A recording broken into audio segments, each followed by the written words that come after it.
Y'all good? Okay. Get a sip of water.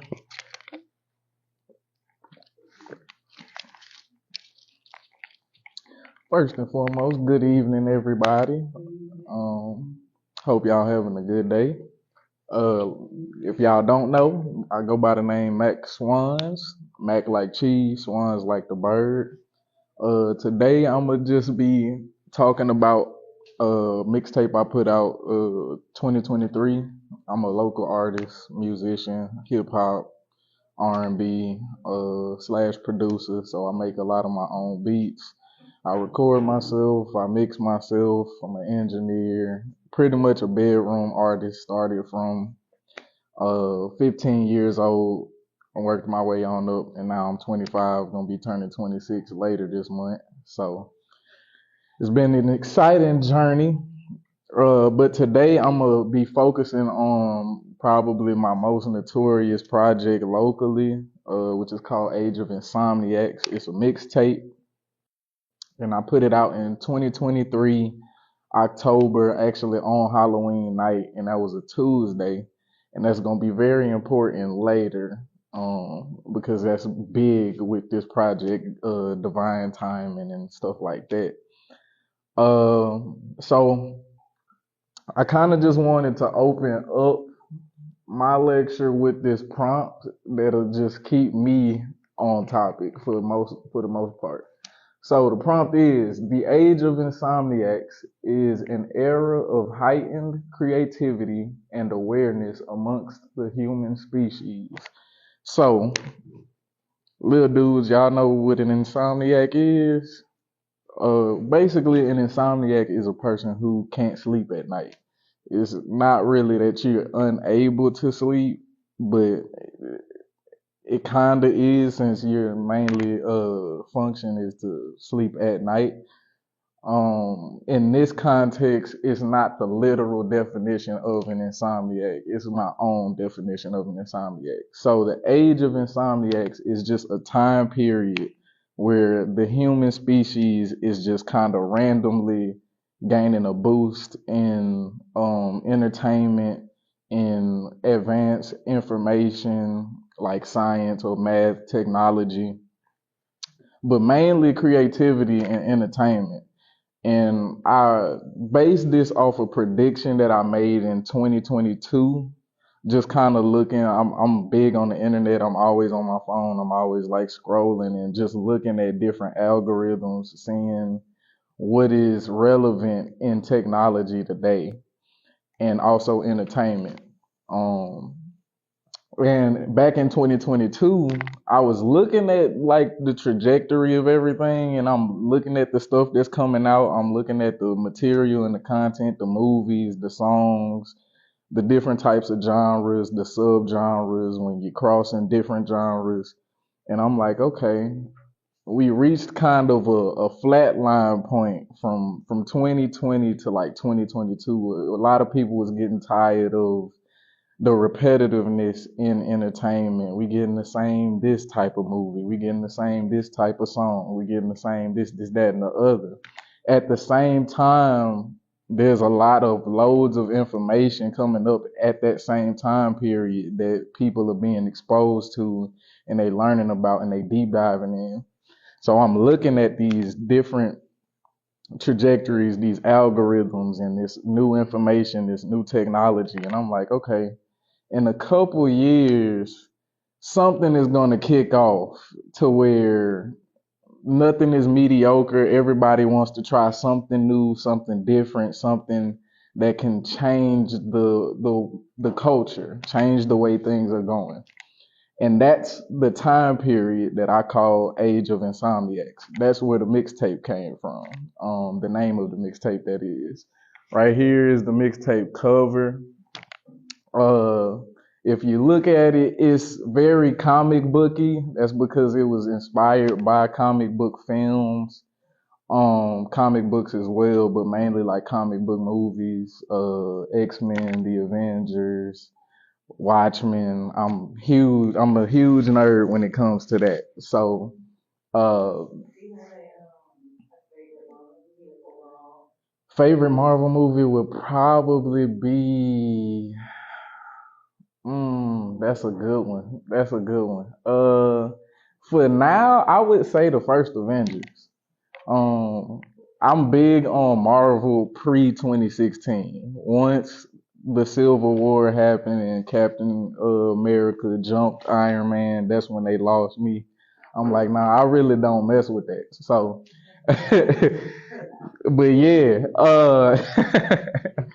so the cover is hugely cinematic based. It's hugely inspired by cinema, all the way down from the edits to the clothes that we're wearing. You'll see a big Maximilian, that big guy right there. That's Dr. Maximilian. And there's a smaller version of him in the Insomniacs down at the bottom. So Dr. Maximilian is inspired by a lot of different types of characters, not just villains, but and not just comics either. Um, Dr. Maximilian, in a nutshell, is the first sound of his universe. He is the embodiment of the first sound of his universe. So if you're gonna go based off the theory of how our universe started, which was the Big Bang. There's at least that's one of the theories on how our universe started. The Big Bang was just basically this huge explosion that created everything that we know today. Well, Dr. Maximilian would be the sound of that explosion. And he's going to be the first and last sound that will exist in his universe. He's the embodiment of sound. He can manipulate it. And this is where the music kind of comes into play, at least for humans. Humans, in his world, they're one of the main species who can get a better understanding of any type of concepts through music. Hey, come on in, come on in. We just getting started. So y'all good. Sit anywhere, get comfortable.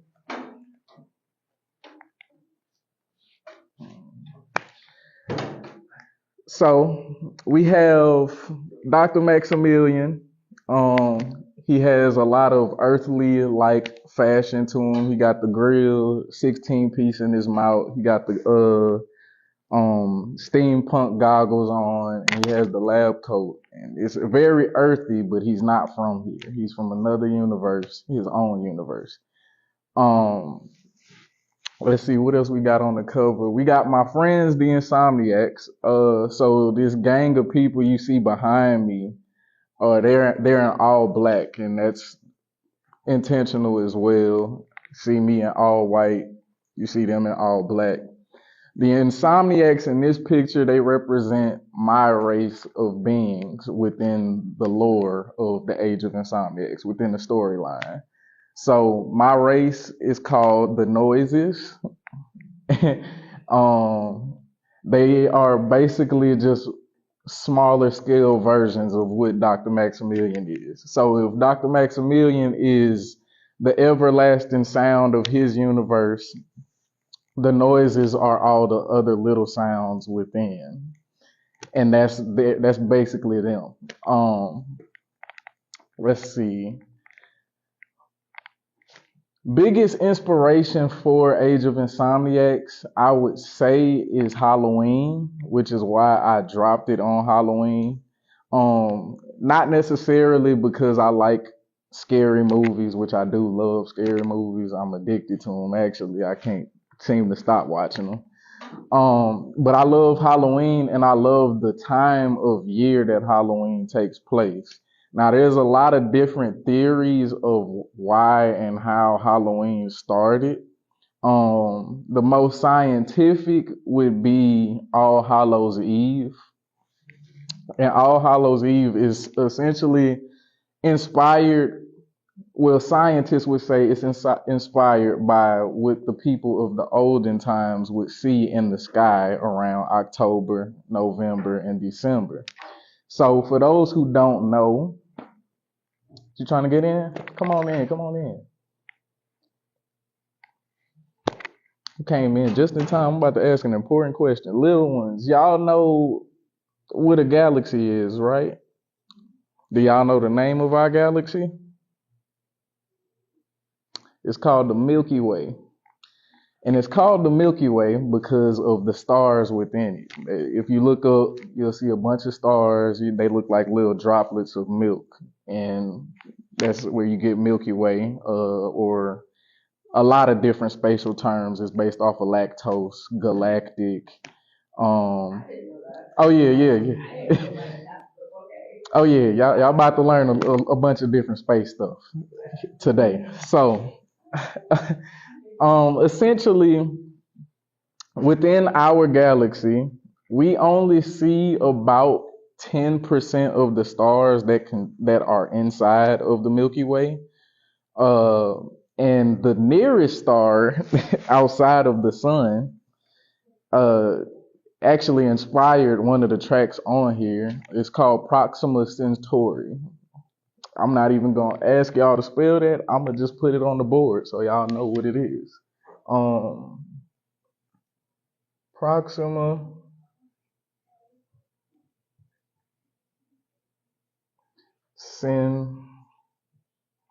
Centauri.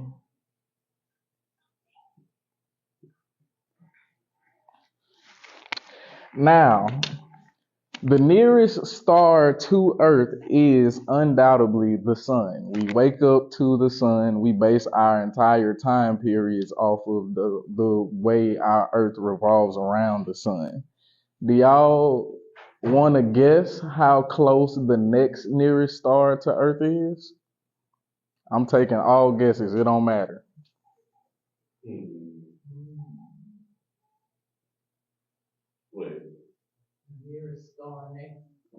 We can measure it in years or in months. How long y'all think it would take in time?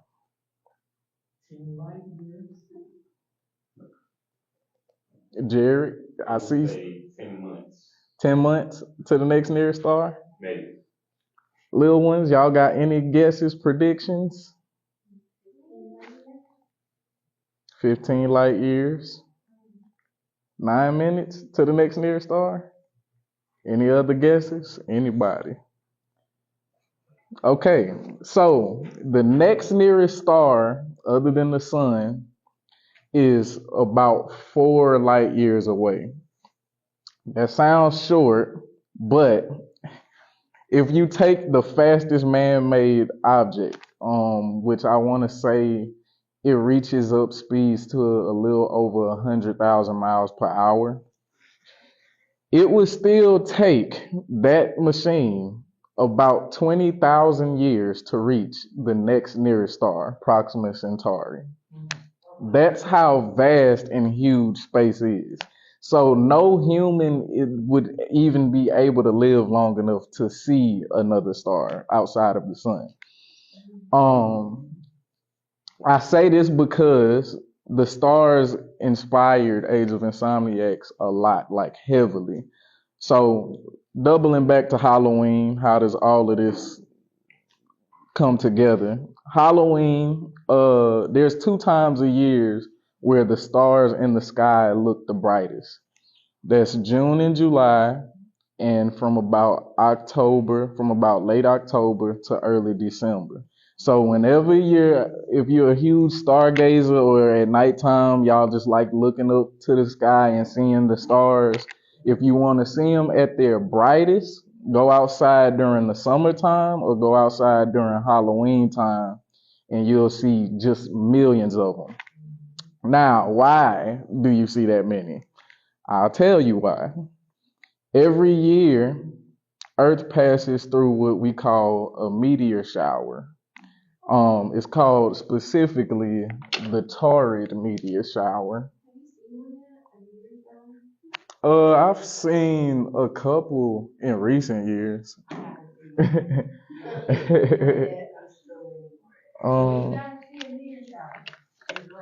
Please do, because they are so rare. They're so rare. But yes, the nearest meteor shower to Earth is the Taurid meteor shower. That's how you spell Torrid. Now, there's a million different theories on how the meteor shower got here, so we're not even going to go into that. The point is, the stars look the brightest during these times of year because of the pathway in Earth's orbit. So twice every year, the way the Earth orbits, it ends up intercepting with the meteor shower at least twice a year. So most times it'll end up intercepting during the summertime, June and July, and then it'll come back in October, November, early December. It's called the Torrid meteor stream. Y'all know about zodiac signs?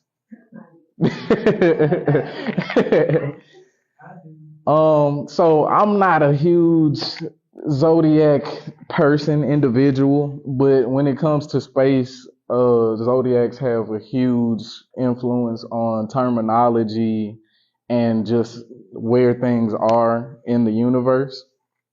So it's called the Torrid meteor shower because it appears to be a meteor shower that lines up with the constellation of Taurus. So you got different you got your different zodiac signs, but Taurus is the constellation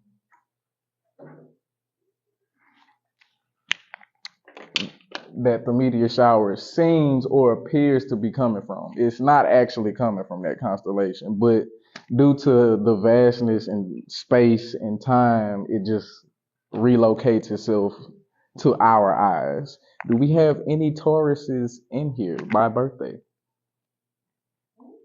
What month is Taurus? I don't know, actually. May? She may be a Taurus then.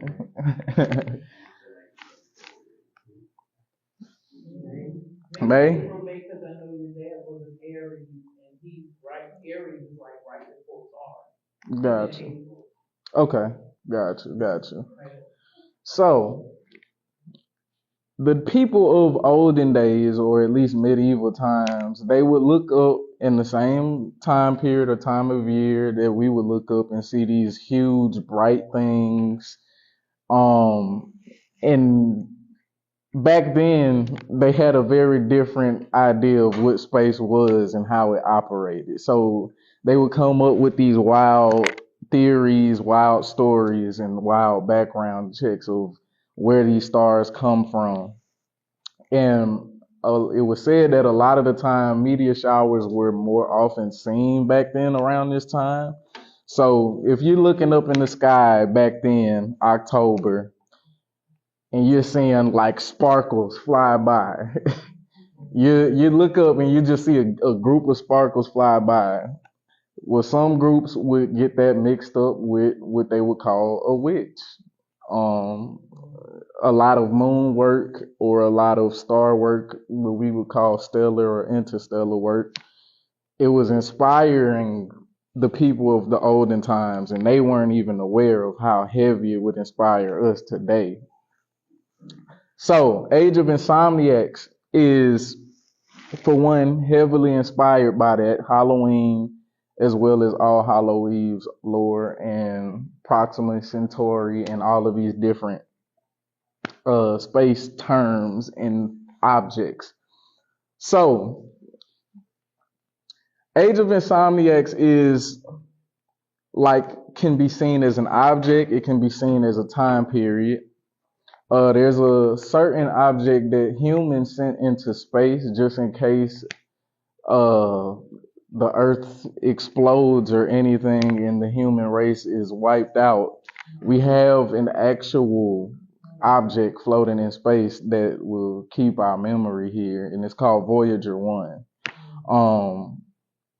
Voyager 1 actually ended up taking what some people consider the greatest photo in human history. It actually took an Earth selfie, the first selfie of the Earth. It's the only, or one of the only images we have of the entire Earth, and it looks incredibly small. It actually looks like this right here in the picture. Wait a minute. You said the picture, the selfie of the Earth. Yeah, You it's took the selfie. It is that small. The it's Earth as is small as that this dot right that here. dot. So that's how small we are in the whole. Yeah. We're even smaller than that because the Voyager 1 hasn't had time to get that far away from the Earth. But if we're talking about scales, this is a good start to how small we are in comparison to the universe. The photo is called Pale Blue Dot. If y'all want to look that up on y'all own time and actually see what the Earth looks like in space. Pale Blue Dot. I'm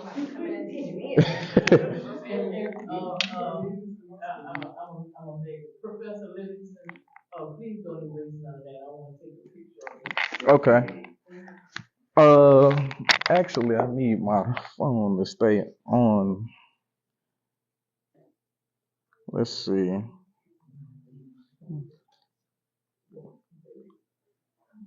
So, let's talk about time a little bit in space.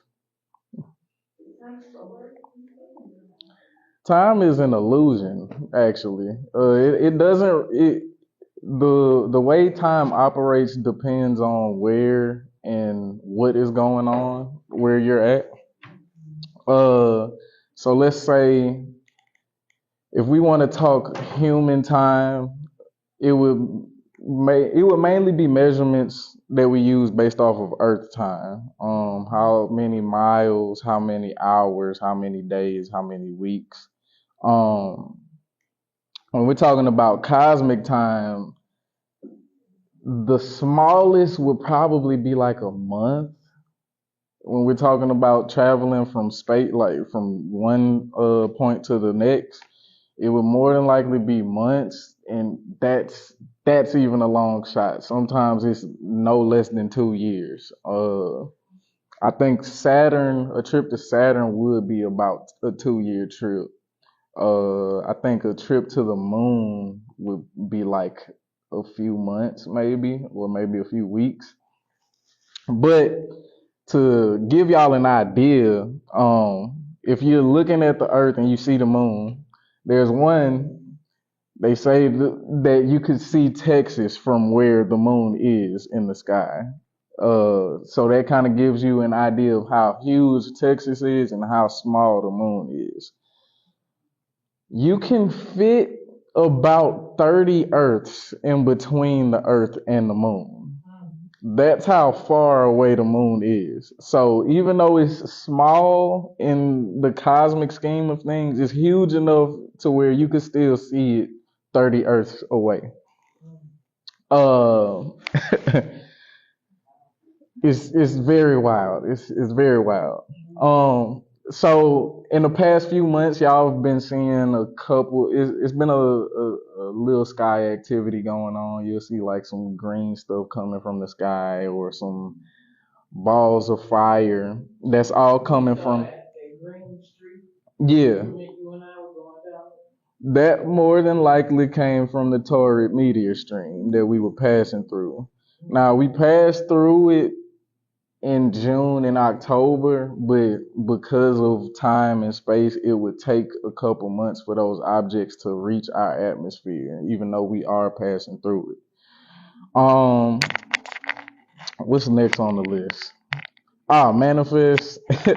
Manifest inspired Age of Insomniacs musically, I would say. So Manifest, for y'all who don't know, Manifest is like a art community. We meet up every week on Tuesdays and we just kind of express ourselves either through music, painting, videography, whatever. You just come up there and you create every Tuesday. After about 2 years of doing Manifest Jam sessions, I just kind of invented this sound in my head, and that basically was the outline of what you hear on Age of Insomniacs. I tried to make it sound as original as possible while still giving it that trap sound, still kind of giving it that modern hip hop feel that inspired me heavily. Uh, Professor Tomo from Sailor Moon. If y'all watch anime, if y'all watch anime, Professor Tomo almost looks exactly like Dr. Maximilian because I just loved his look so much. For y'all who may not know, this is Professor Tomo right here. Yeah. So if you just look at him, you're like, okay, cool. I can put two and two together. Another cartoon character that inspired Dr. Maximilian was Freakazoid. And Freakazoid, he is a being that came from the internet. So he's like a walking internet. All the information he knows, it came from the internet. He has like super strength, super speed, all of that different things. But his signature power is that he can pull anything from the internet and he can control the internet. Age of Insomniacs was heavily inspired by that due to the fact that currently we are in what they call the age of information.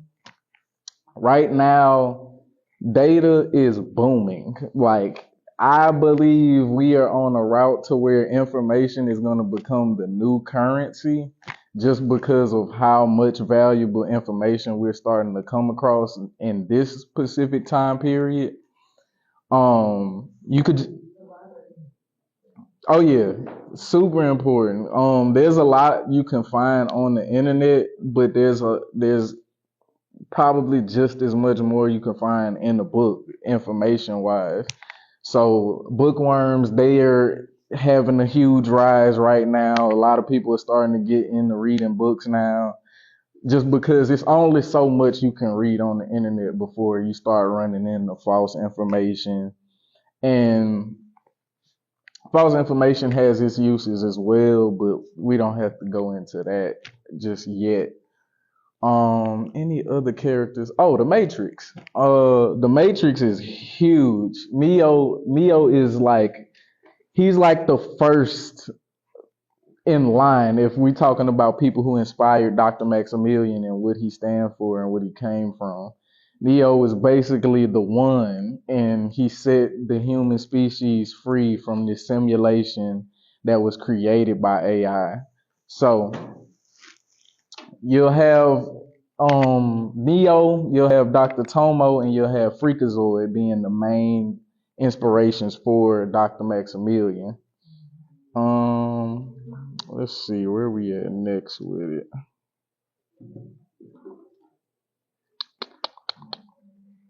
Thank y'all for coming.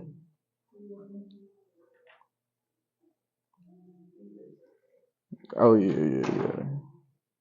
So we have Batman Forever, 1995. And we have a movie called The Zero Theorem. This is one I highly recommend adults watch whenever y'all got the time. Let's see, cool. Zero Theorem.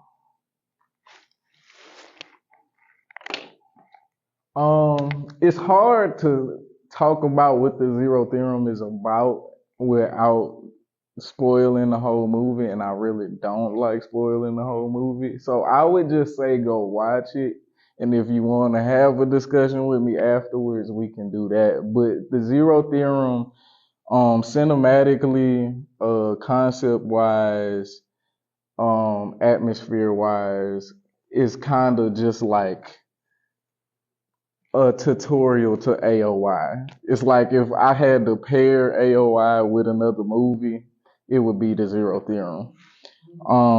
It's very scientific based.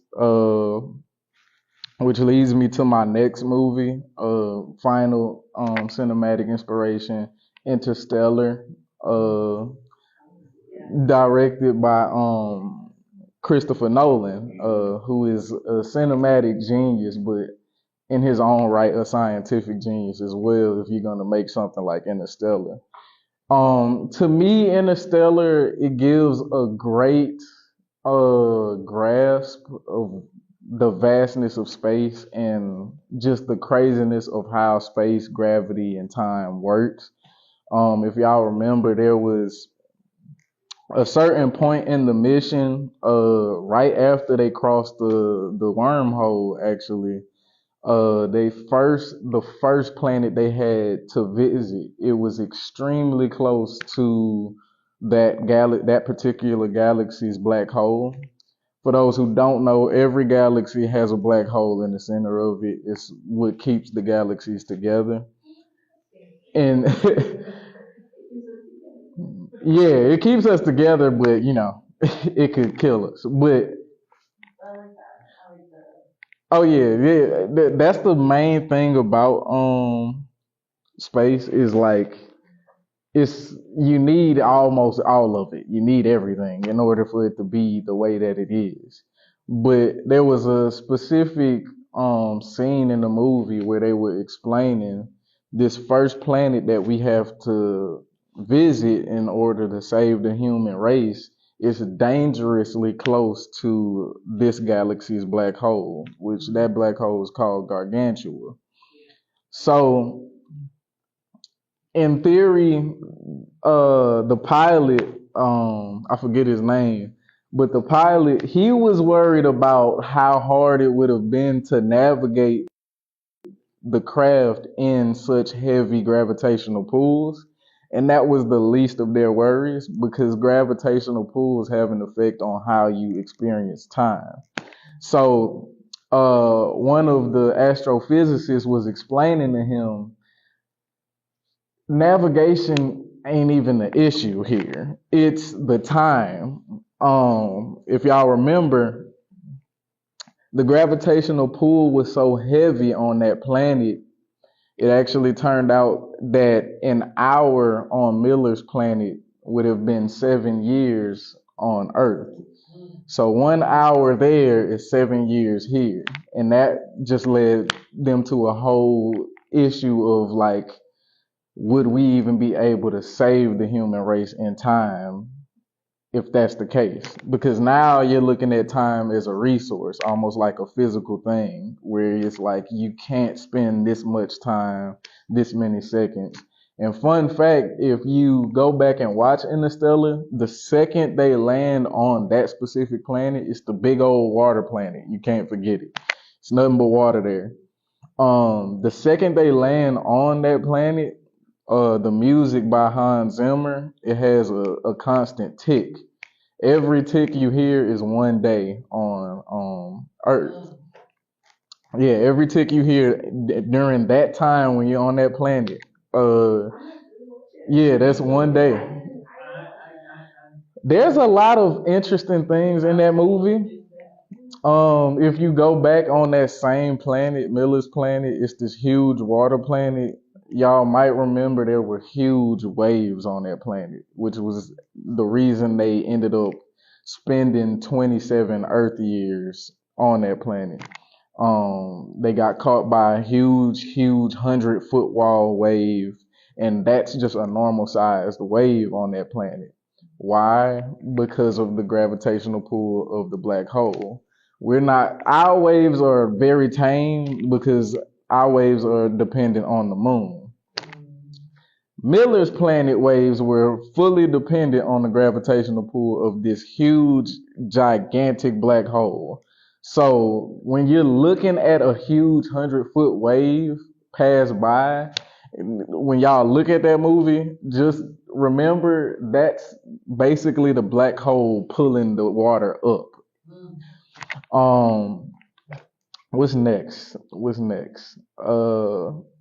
Randall Carlson. he is you mind blown. um, Yeah, so all of this is all going to combine at the end of the lecture. But Randall Carlson is a scientist, and his specialty is, hold on. His specialty is geology. He studies the earth, the history of the earth. He studies the scars of the earth, which he likes to call, which are basically canyons, lakes, different huge craters, huge to us. He calls just war wounds to the earth, scars to the earth. They're great ways to tell history. A lot of lakes aren't naturally here. They're put here either man-made or created by some outside force. Randall Carlson, he heavily inspired a lot of the scientific concepts that I incorporate within Age of Insomniacs. From him, I learned a lot about just ancient Egypt, and he like this old, like 70-year-old white guy, but he's a geologist in pure form. So when it comes to like science, I'm not really looking at the race of the person. I'm looking at the information. So if the information is there and it has value, I'm definitely tuned in. There's a couple others out there, but Randall Carlson, to me, he focuses on the facts, and it's nothing where you have to, that may or may not be true. This is that. What he does, he takes what we can already witness and see and go out and see for ourselves, and he at least provides a few explanations and theories of how this may have become. How did this crater get here? How did this canyon develop here? Where did the dinosaurs go? And how long did the dinosaurs roam the earth? Um, Fun fact, in time, a stegosaurus is closer to the existence of humans than the existence of a T-Rex. So, yeah, uh, it's funny because to a stegosaurus, a T-Rex is ancient, and to us, a stegosaurus is ancient. But that's just kind of funny how time works, that how we view time. So if we kind of just view time as like a cake in layers, you could probably put Stegosaurus here, T Rex way up there, and then like humanity right here. It's not that far away from where Stegosaurus is, where in the timeline. If we can go down track by track with Age of Insomniacs, if you're looking at the track list, actually, I could pull that up.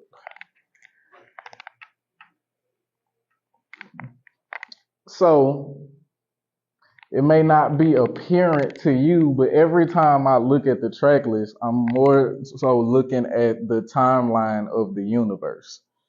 Um, the intro, Full Circle, fully inspired by, yeah. So it's a O, but the actual title of the intro is called Full Circle. Um, Full Circle was inspired by the late great Pythagoras. Um, his most notable theory would be, I guess, the Pythagorean theorem. A squared plus b squared equals c squared. But Pythagoras was also just as big in music as math as well. He had this theory that I loved so much, that even when I learned that it got disproven, I still wanted to use the concept of the theory because it worked up until a certain point. Keep in mind, during Pythagoras' time, it was believed that the earth was the center of the universe. So a lot of his theories was based off of that alone. Um, but he had this huge theory that started this big following called the music of the spheres. The music of the spheres is, in short, an idea that the cosmos itself is operating on its own song and is operating in such a grand gesture that humans can't hear it. We wouldn't live long enough to hear it, actually. If we could hear it, we would probably live long enough to hear maybe an eighth note of the song. That's probably we would probably hear that much. And that's even debatable. But the music of the spheres is the idea that every sphere in the cosmos, it operates on its own song, and they all kind of form this one huge orchestra. And that it's this huge cosmic song that that is based off of time and music, which music and math is almost twins in ideas. Oh yeah, yeah.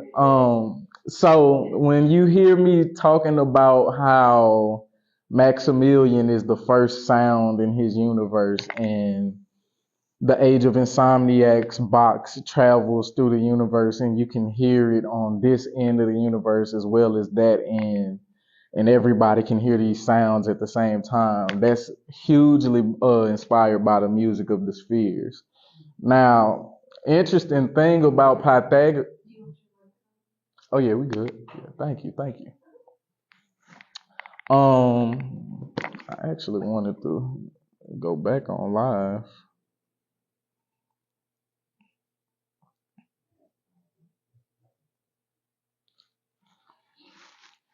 But yeah, so interesting thing about Pythagoras is actually not confirmed that he was a real person.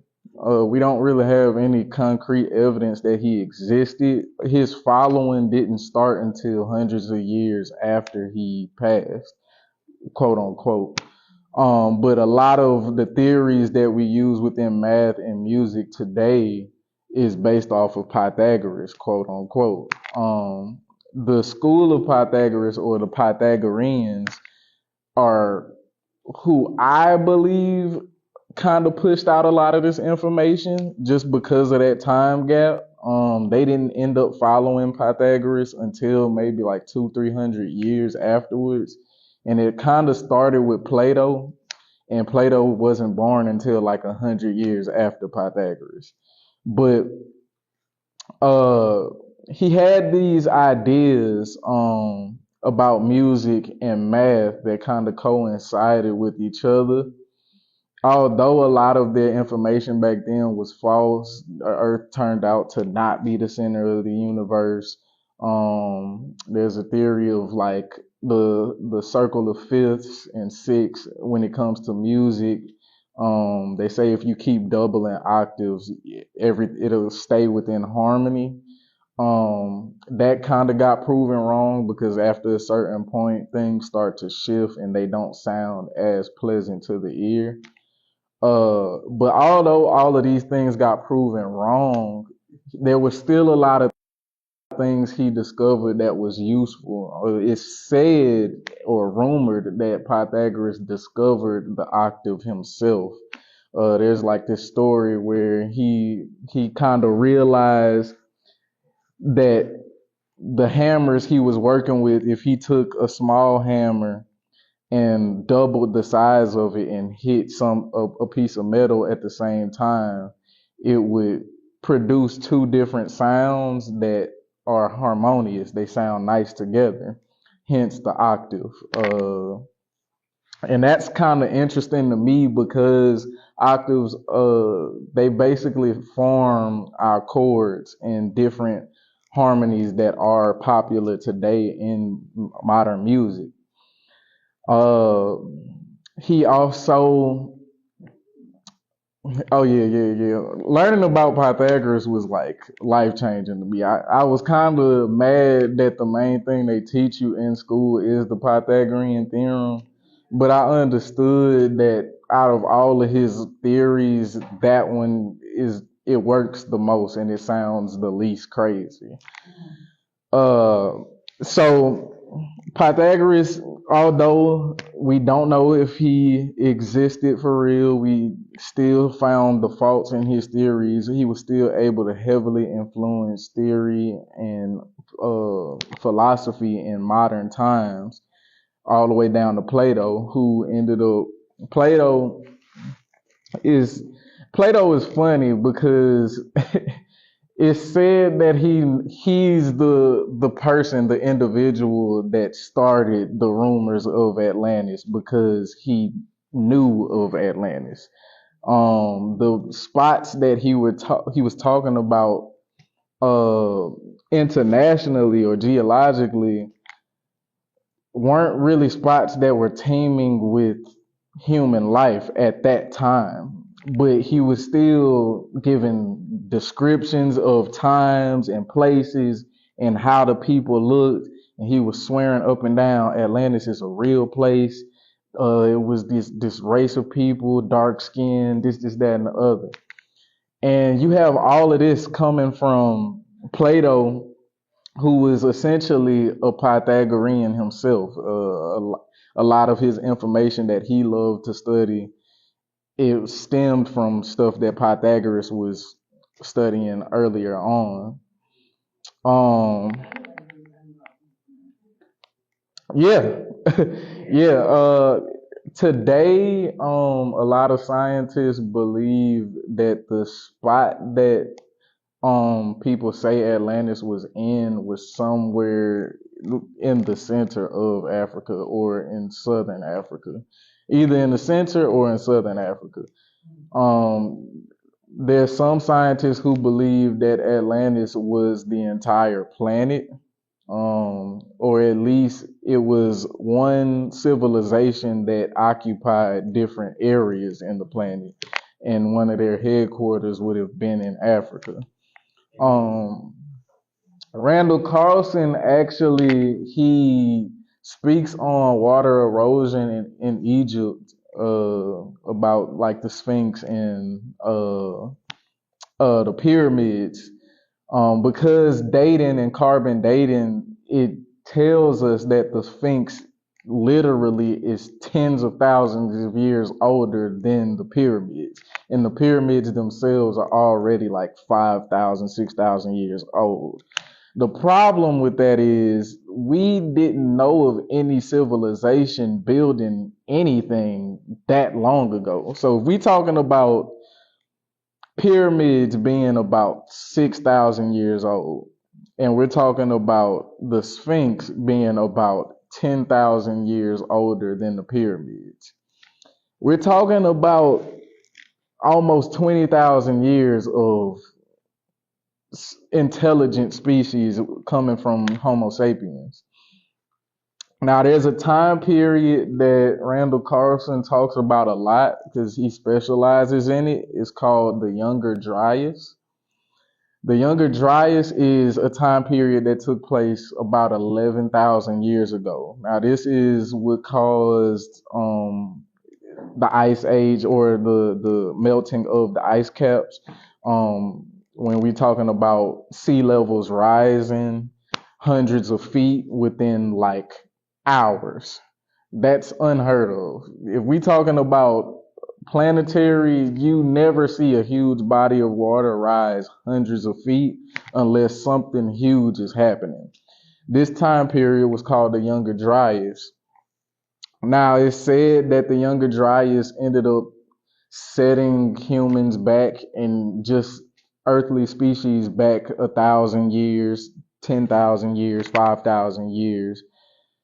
But the interesting thing is the floods were so severe then that we don't have any type of evidence, any context clues that would tell us there was a species that existed here prior to the ice caps melting and these floods happening. Just because the floods were so severe, everything that was once the surface of the earth, we see as the ocean now. We see as rivers, we see as different bodies of water. That wasn't the case all the time. There was land, there was greenery, there was a lot of things. Now, afterwards, there ended up being new greenery, new land because of the water. You're not gonna have water without greenery, at least on this planet. And that's where it kind of information starts picking up after that time period. We're able to date things. We're able to see where things happened in the timeline between 11,000 years ago and today. Um, I want to say the Sumerians, technically being the first civilization that we know of, recorded civilization. Their civilization didn't really pop off until about 4,000 years after the Younger Dryas. So that's about 7 to 8,000 years ago from right now. Sumerians, Assyrians, and Egyptians, they're like the fathers of civilization, at least modern civilization. You could find Sumer in modern day Mesopotamia, and I want to say Assyria is modern day Pakistan. So all in the same region. If you know geology, if you know your map well, Egypt is like right here. Assyria or modern day Pakistan is like right here, although in Asia, and Mesopotamia is right there in the middle. So Mesopotamia being where the Sumerians started, which was like the most popular civilization of that time, it's kind of in a culmination of Egyptians and uh, Assyrians. So you have this civilization that created this idea of how humans got here and where we come from, what we come from. Those who don't know, Sumerians, they believed in a group of gods. So they believed in the Anunnaki. A lot of people talk about it today, although for years it was discarded as being real or true. Some people are looking back, they're looking in their Bibles, they're looking in their Qurans, and then they're looking at these texts and tablets that existed thousands of years before these biblical texts. And they're comparing, they're seeing similarities, and there's a lot of accusations that modern day religion is ripping from ancient lore and mythology. um,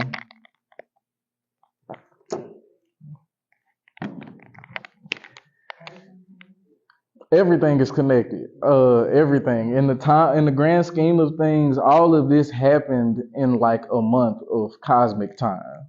So you start off. Let's start with the dinosaurs. That's what 60 million years ago. Um, from the dinosaurs, about I want to say 10 million years, maybe 20, somewhere between 10 and 20 million years later, you get Homo erectus, which is our distant cousin. They're like the first sign of humans getting ready to be a thing on the planet. Now, this is the scientific belief. I'm about to get into the other half. 20 million years ago, Homo erectus appears. About maybe 20 million years after, you get Homo something. So you got Homo sapiens, Homo erectus, and there's a third one that we call Neanderthals. Oh yeah. So Neanderthals are probably the closest to what a Homo sapien is, although Neanderthals physically they're bigger, they have larger skulls, but smaller brains. Um, a lot of their culture or their habits just kind of bled into what Homo sapiens did and how they operated, just because of how similar our physiques were. We both had appendages and limbs and things to grab things with. We could run better than a lot of two-legged animals. We could throw things better because of the proportion of our bodies. So we were learning different things culturally, physically. So we're picking up these habits, we're advancing, and we're becoming an advanced species without realizing it. We're just kind of picking up context clues and habits and keeping them with us.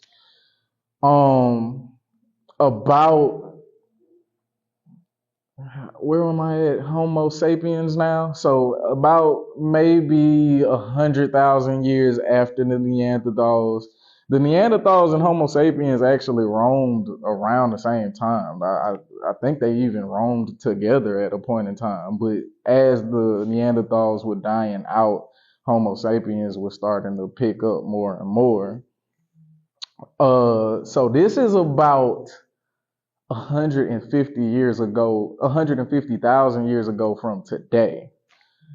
So relatively recently, humans became this advanced species, quote unquote, on Earth. We are intelligent, we're self-aware, we're able to build things, we're able to come up with different ideas and concepts like language, hand gestures, writing, different things like that, just based off of what we're given: sound, a voice, vocal cords, depth and field, being able to move, things like that. Small things to us now were huge to people back then. Just something as simple as the sun going away, something as simple as a sneeze. We're talking about a time period where people ended up believing that taking a bath was witchcraft. So yes, medicine was witchcraft. Things like that, things that you couldn't explain back then, either got deemed holy or demonic. There was no gray line, there was no explanation, there was no none of that. It's either we understand what's going on in a bad way, or we don't understand what's going on in a good way. Um, so from there you have so now we on Homo sapiens. Homo sapiens go through about 100,000 years of advancing, just up until the point where we reach the concept of, let's say, language. Language, I would say, would be like the first step of an actual advanced civilization. Although you can call language a curse because of what it can do, back then it was, because if you think about it, if you want to describe it to them, you're using or manipulating sound to place images and thoughts into another's brain. And that, when you explain it in that manner, it sounds like magic, it sounds like witchcraft, even though today we just call it talking and speaking and communicating.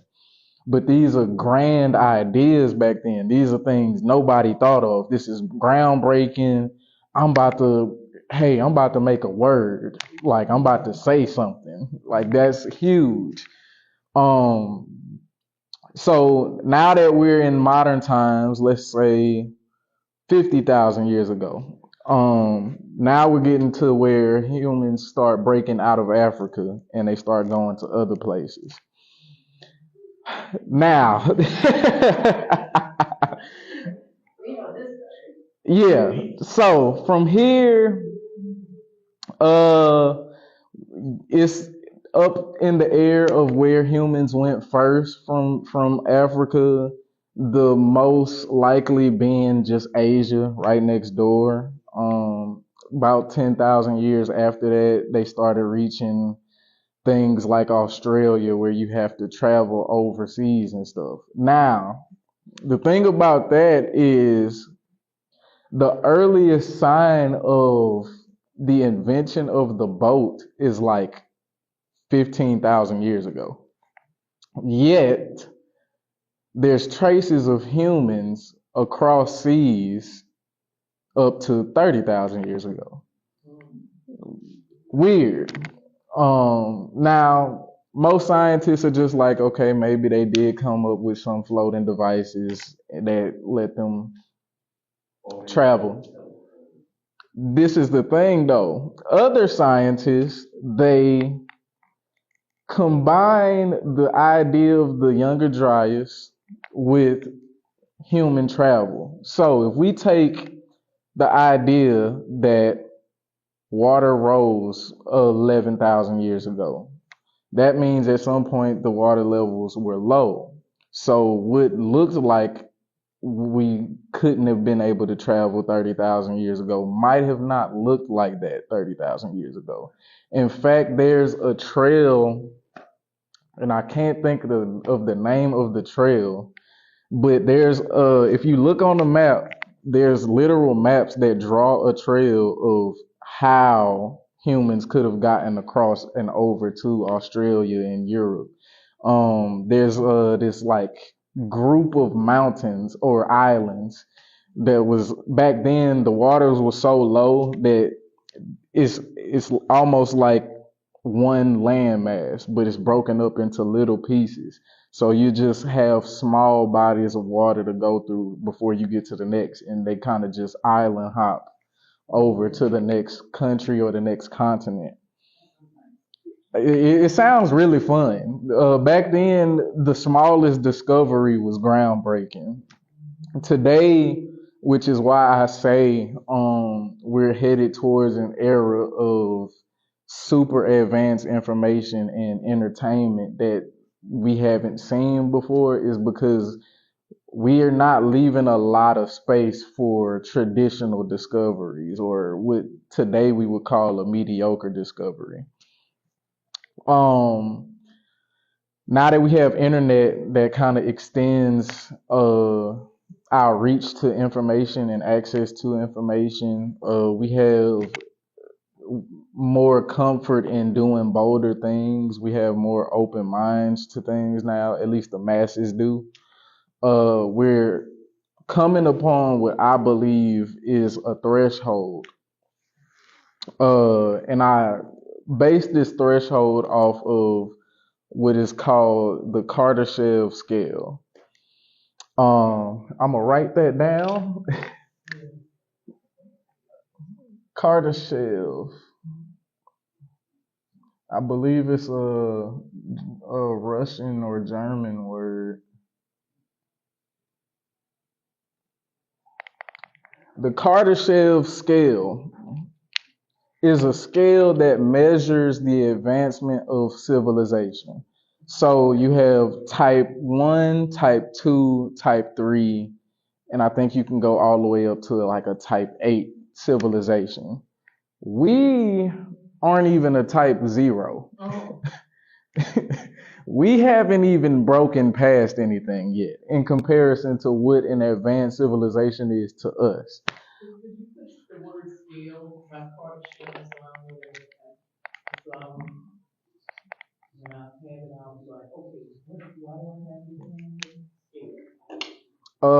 scale? There's another rising theologian or philosopher by the name of Billy Carson.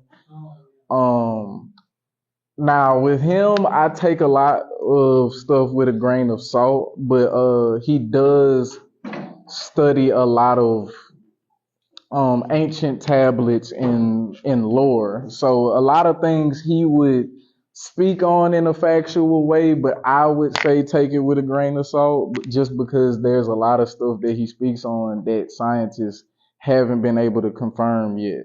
So although it might sound nice, it sounds cool, don't take it as fact, but definitely consider what he has to say, because he does speak on the Anunnaki. He does speak on the Sumerians, and he does speak on like the scales of civilization a lot.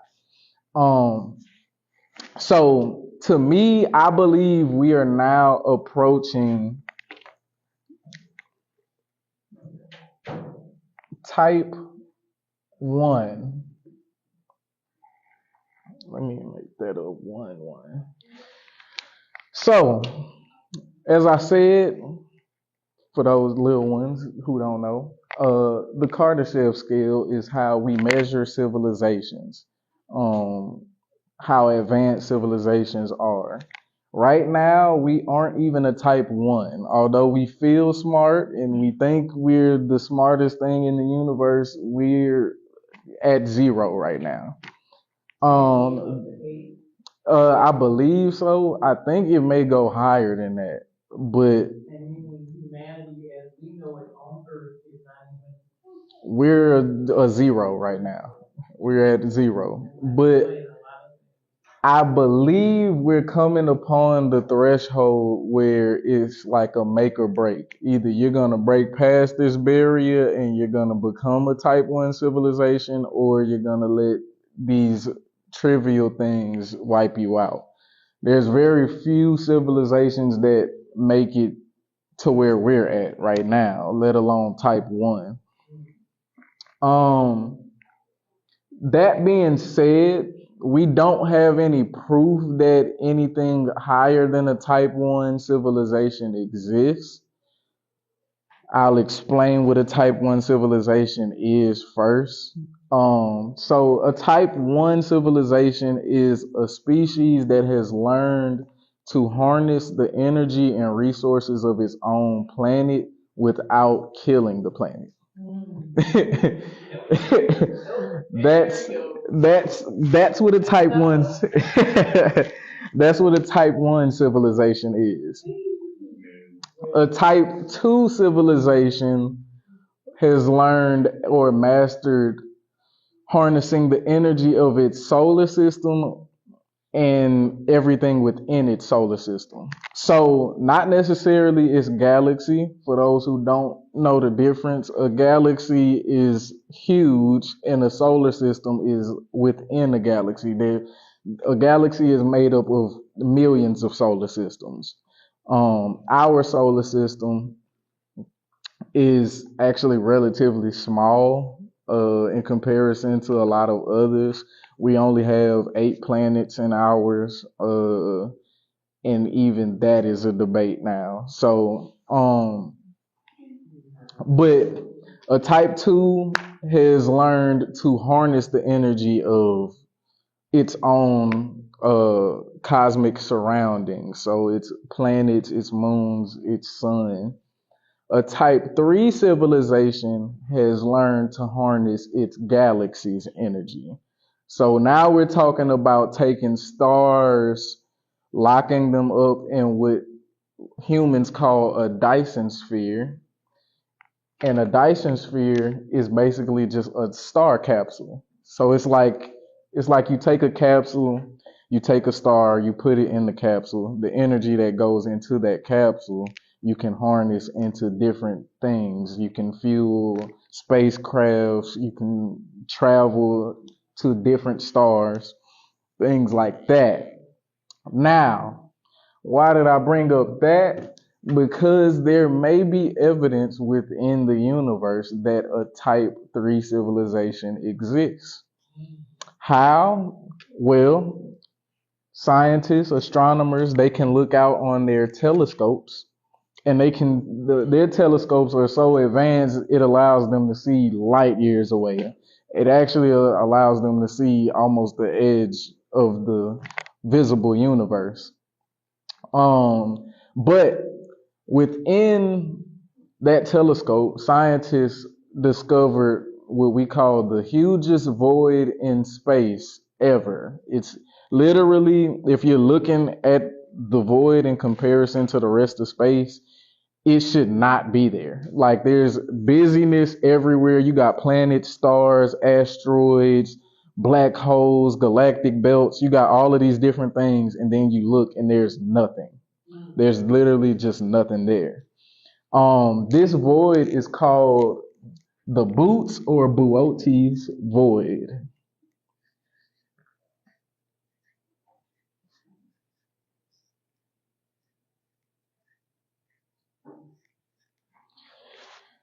This void is light years long, light years, and there's other voids that are light years long, but it's abnormally huge. So a void this huge by scientists in theory is said to only come from a civilization that has learned to harness the energy of the stars surrounding it. So what we may be looking at is the aftermath of a civilization that was able to harness the energy of stars and take them and use them for other types of energy. Now, there's an opposite idea or concept called galactic filament. The hugest galactic filament, and a galactic filament is just a group of galaxies. It's just an abnormally large group of galaxies. So you have a cluster, which is a regular group of galaxies. You have a supercluster, which is a huge group of galaxies, and then you have a galactic filament, which is an abnormally huge of galaxies. This huge filament is called boss. Boss, so let's do some numbers real quick. The universe itself is about 93 trillion light years wide. 93 trillion light years wide. The universe. From one end to the other. So we're able to tell this because of the position of the earth. If you just look out from the earth's standpoint and you try to look at the edge of the universe, we're about 45 trillion light years away from one end of the universe, which we kind of just assume it's the same distance on the other end, which adds up to about 90 something trillion light years wide. Now, this is just the observable universe. This is all we're able to see currently. The light beyond that hasn't had enough time in the universe's lifespan to reach us. So even if there is things that exist that's farther away than 93 trillion light years, we will never be able to see it, ever. No matter how long humans live, no matter if we live forever for the entire lifespan of the universe, the light is just not, it's never going to reach us. Boss, a galactic filament, is abnormally large, the most abnormally large. It takes up 10% of the space in the universe. That's how large Boss is. Think about 93 trillion light years and think about 10% of that. You're taking up 10% of 93 trillion light years as a structure. Now, that in itself defies the laws of physics. How? Because the universe isn't that old. The universe is about 14 billion years old. So to be able to build something that large as a thing, one specific structure, humans, scientists, we still don't know how that happened. We don't know how it came to be. We're still trying to figure it out. But I wrote this down because my theory would be if aliens are real, they're either going to be in the emptiest space, the emptiest area of space due to harnessing all the energy surrounding its planet or planets, or they would be in the busiest area of space. This is the emptiest, Boötes, and Boss would be the busiest, just due to the fact that Boss contains almost 1,000 separate galaxies. That is very rare, just because galaxies are so huge. They're light years across, some hundreds of thousands, millions of thousands light years across. Boss contains almost 1,000 of them things. To put that in perspective, our galaxy, the Milky Way, it's a baby galaxy. The nearest galaxy to ours is called the Andromeda Galaxy. Uh, do y'all want to guess how far away Andromeda is away from our galaxy?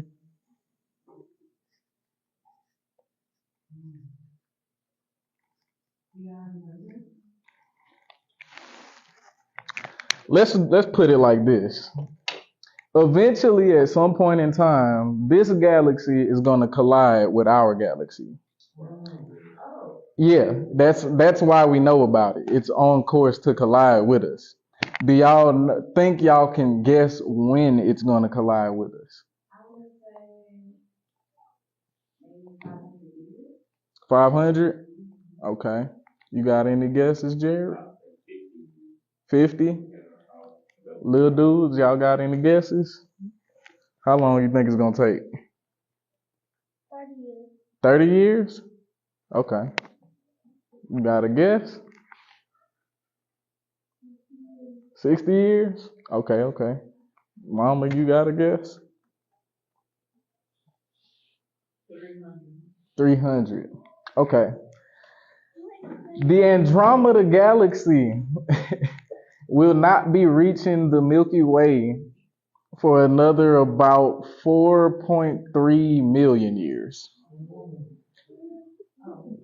Yeah, that's our closest neighbor. That's our closest galactic neighbor. Earlier we were talking about the nearest star to Earth other than the sun.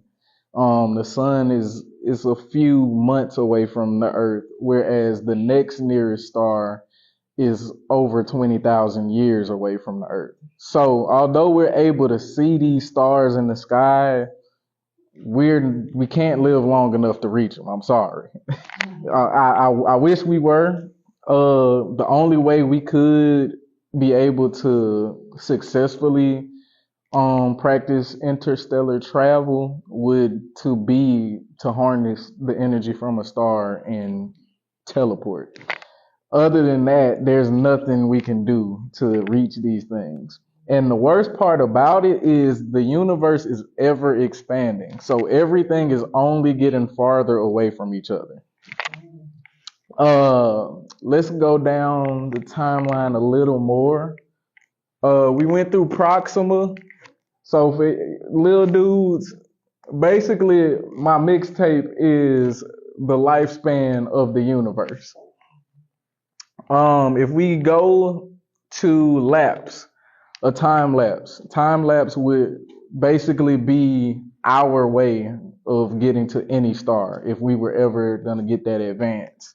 The continuum, the space-time continuum is everything. It's time and space. So the fabric of reality is made up of two things, time and space. So we have distance and the amount of time it takes to travel the distance. And that makes up our fabric of reality.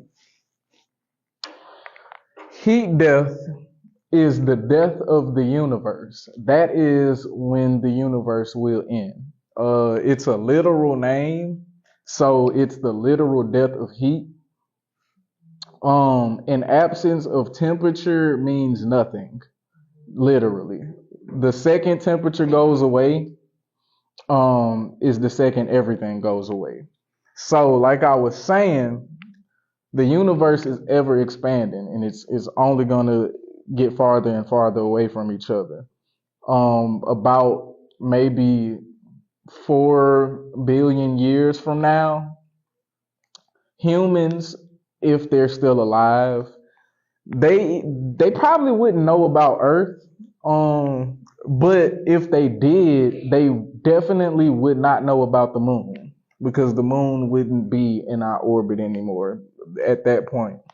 But it's said that heat death, also known as the Big Chill, is going to happen because of the expansion of the universe. So the universe is already cold and hot at the same time, but its default setting is cold because it's the absence of temperature. Um, Anything that rises above zero is considered heat. Uh, but the thing is, billions of years from now, things are going to be so far away from each other, they won't be able to conduct heat as well. They won't be able to produce heat at all. Once this happens, everything is going to die out slowly. It's going to take trillions of years for this process to finish out. But once the last star blows out, there's two theories. Either that's it for our universe, or the second it blows out, it charges another explosion, creating an entire different universe. This is called, I can't remember what it's called, but it's something reminiscent of the bubble theory. So there's like this theory that um the Big Bang is just one part of a chain reaction of explosions that created different universes and different realities. So there's this idea that our universe, if we brought it down to our scale, is basically doing this throughout time. This being the end of the universe, and this being the very farthest the universe could reach. So it's basically just doing this in theory. Um, where we at now? Let's see. Oh, we on good time. We on great time, actually.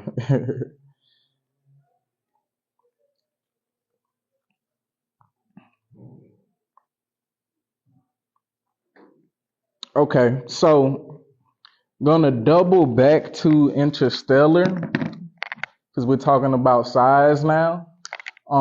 Size is the second half of this lecture because we tend to consider time first and then space.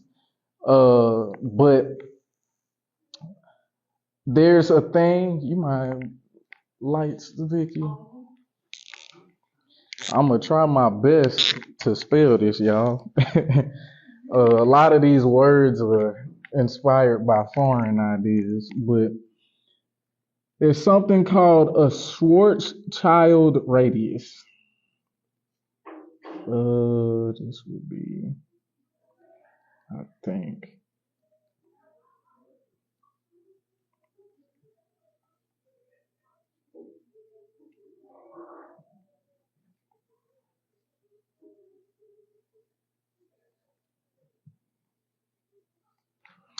Schwarzschild radius.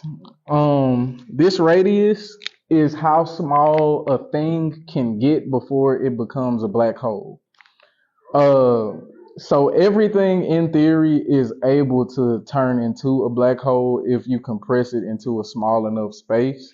If you were to compress the Earth into like the size of a peanut, it would form into a black hole. If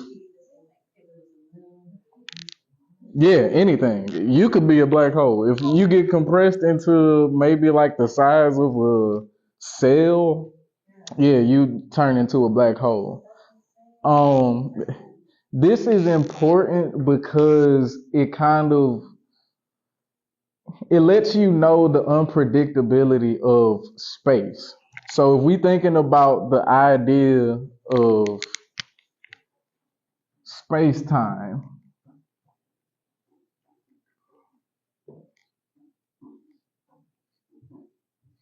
space over time.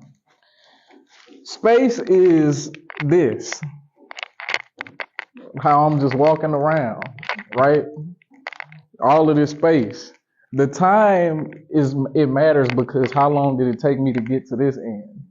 Or how long did it take me to get to this end? How many steps did it take to get to from one end to the other? This is important because we are three-dimensional beings and we live in a three-dimensional realm. Why is it three dimensions? Because let's see, what makes the most sense? This thing, an eraser, right? This is a 3D object. You're only able to see it in 2D, but it's a 3D object. Why? Because it has height, length, and width. So it's this high, it's this long, and it's this wide, right? Or this high, this long, and this wide.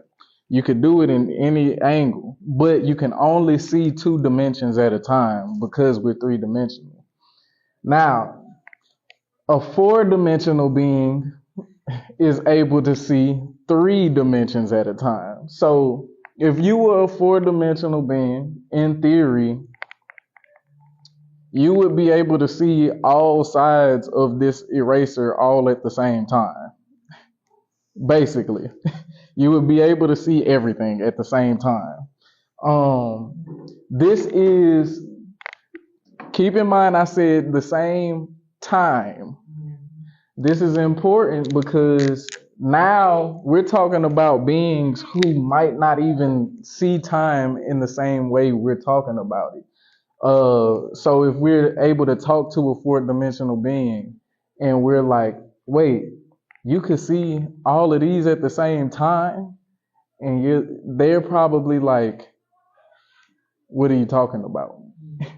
To them, time may be a physical thing that you can grab or jump over. It might be a mountain. It might be a chair that you can sit in. But to us, time is an essential feature of the realm that we live in because of space. Space is it's distance. It's where to go, how to go, when to go. Time is how long. How long did it take to get there? So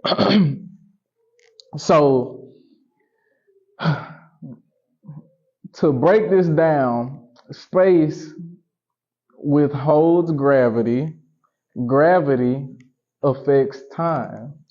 Secret, scientists still don't really know what gravity is or where it's coming from. But it's important to factor it in because of the effect that gravity has on time.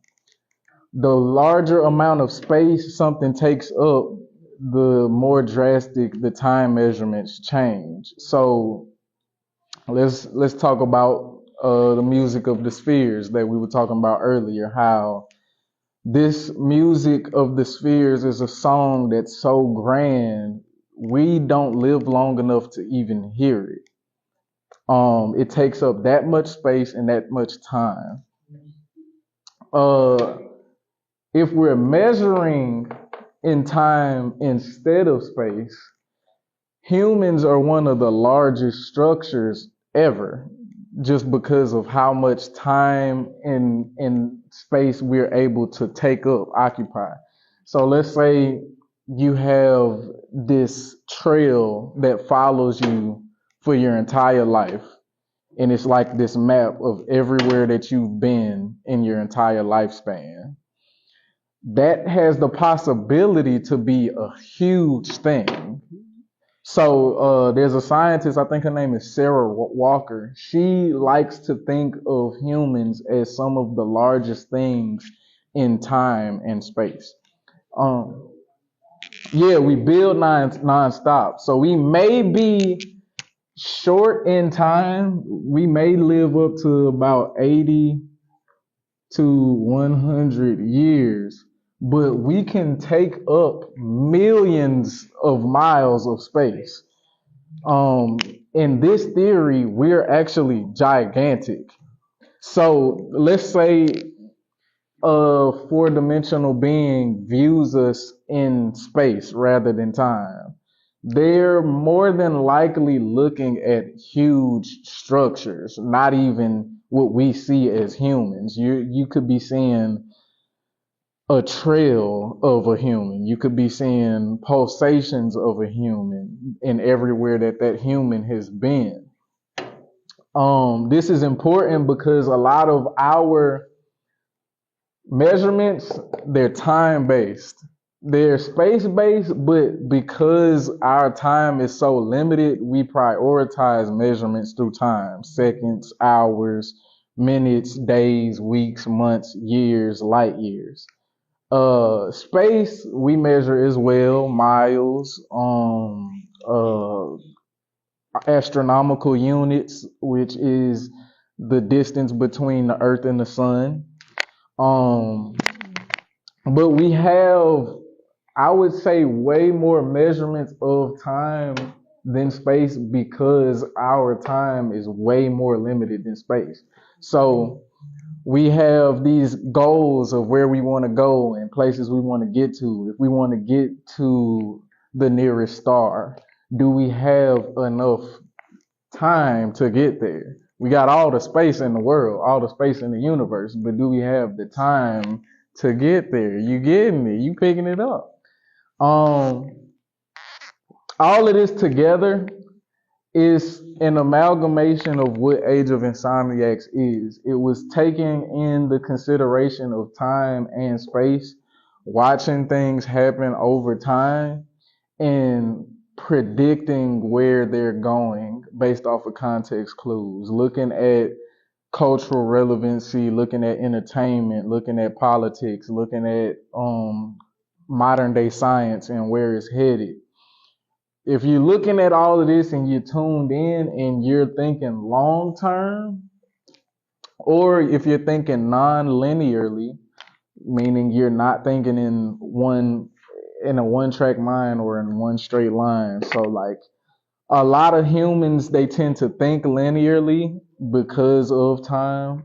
We like to start somewhere and end somewhere, and we like to look at everything as beginning and end. It ends, it starts here and it ends here, but that's not the necessary. It's not a law in the universe. We don't have to look at things like that. It's just how we choose to look at things based on what we're given. Um, the concept of time may not even matter to a tree that's stagnant and just kind of doesn't really take up much space. It doesn't have to take up a lot of space. It stays in the amount of space that it takes up pretty much its entire life. Um, a fly or an ant more than likely doesn't have the same concept of time as we do either, because a fly is not about to live for 100 years. It doesn't have to consider flying across the planet. It doesn't really have to consider any of that. Our concept of time and space is based off of our size, the scale that of universe that we take up, the scale of time and space. Um, I had this I had this theory or this idea that dimensional beings exist based off of the amount of space they take up, which basically it just kind of means if you were an ant is said to be a two-dimensional being because it can't move up and down. It can crawl up, but it moves in two planes, backward and forward, and almost kind of side to side, and it can't even really do that. But an ant, it sees things in two dimensions. Um, yeah, it perceives space and time in a two-dimensional way because of what it's given naturally and what it's able to naturally do. But even though it's a three-dimensional being to us, um, different scales of existence give you different experience of space and time. Let's say if you were the size of a planet, you're not gonna understand our grasp of space and time because we have miles, we have months, we have seconds. We have these measurements that we experience and that are relevant to us because of our size and our lifespans. If we were about the size of a galaxy, we wouldn't understand what somebody the size of a planet was talking about. Planets, their time scales are probably months because they move in orbits. They still stay within their same range, but they move in orbits and they travel at hundreds of thousands of miles per hour. Um, and they take up even larger distances. They travel even larger distances. But my theory is that depending on how large you are as a living thing depends on what dimensional plane you're placed on. So to me, a four-dimensional being may never know it's a four-dimensional being. A three-dimensional being may only know it's a three-dimensional being because of context clues. Um, but none of these things are able to perceive each other because of the planes. So let's say, well, no, scratch that. Let's say you're a two-dimensional being. You're able to perceive one dimension. If you're a three-dimensional being, you're able to perceive two, the second dimensional plane and the first one. If you're a fourth one, you can see three, two, and one. But you're never able to see the plane that you're in. You're never able to see the plane above as well. So a lot of things could be aware of our existence that we aren't aware of. It may be able to look down on the three-dimensional plane as a four-dimensional being and see humans. But like I say, the rules and laws of a four-dimensional realm is so different that it might not even come across as the same thing. That being said, if you kind of look at just like the outline theme, you have all this like sciencey terminology, but it kind of starts with Full Circle, track one, the music of the spheres, just establishing existence in itself. It ends with heat death because everything starts right here. They say the natural form of anything within our universe is a circle or a sphere. Everything just kind of naturally forms into that. And the end is the heat death, the ultimate sphere, the biggest sphere of all time. This is the point where things kind of expand to a point where they can't expand anymore and they can't grow anymore, can't advance anymore. What time it is? Okay, cool. We got about 3 minutes. So to wrap things up, Age of Insomniacs comes from a wide array of ideas, cultures, theories, beliefs. You got different religions and things. There's a faction of Christianity called the Gnostics. They pretty much believe the opposite of what your traditional Christian believes. So, real quick, the traditional Christian believes in a heaven and a hell, a God and a devil, angels, different things like that. The Gnostics believe that the God of the Bible is actually the devil. And they go by the name, they call this being, how do you pronounce this? Yaldabaoth. I can't spell it because it's such an ancient name and long that I don't know how to spell it. But it's basically this being half snake, half lion when they draw it. It's like a half a snake, a half of a lion. This being is said to be sinister and evil, and the planet that we live on is said to be what the actual hell is. Um, there's the idea of this is based off of them believing the one true creator could never be paralleled by any being. If you truly created everything, it doesn't make sense that you have an equal opposite force because you created everything. There shouldn't be anything equal to you.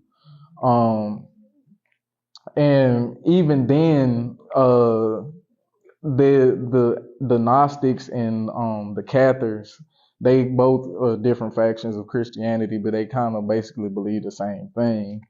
Um, they believe that you have the one or the entirety. The entirety is basically everything, and the one is God, what we would call God.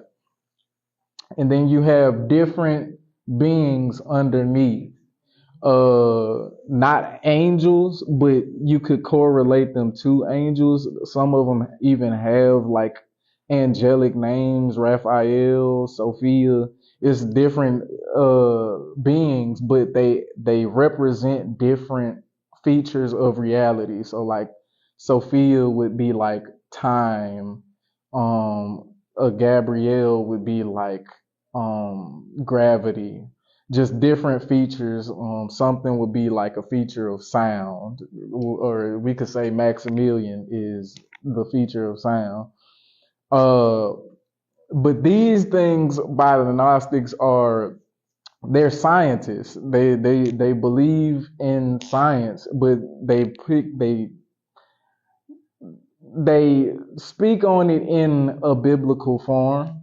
And I wanted to kind of take that blueprint and put it into Age of Insomniacs, to where I'm talking about these scientific theories, but in a biblical manner. And they even do it in the traditional Bible. At least there's scientists who believe that when you have a prophet like who predicted the flood?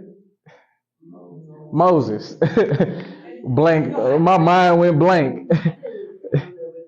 So some scientists believe that Moses was just a scientist who could look up to the sky.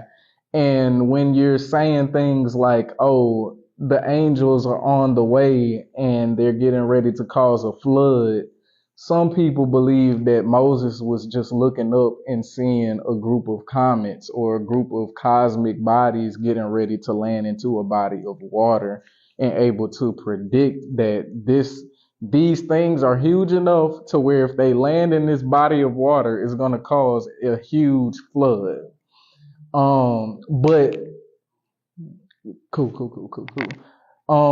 In conclusion, Age of Insomniacs is kind of just ripping the format and the formula and the blueprint of ancient texts and biblical texts as well, to where you're speaking on different scientific ideas and concepts, but you're speaking on them in a way that's relevant to the times. That I think we can wrap it up there. Thank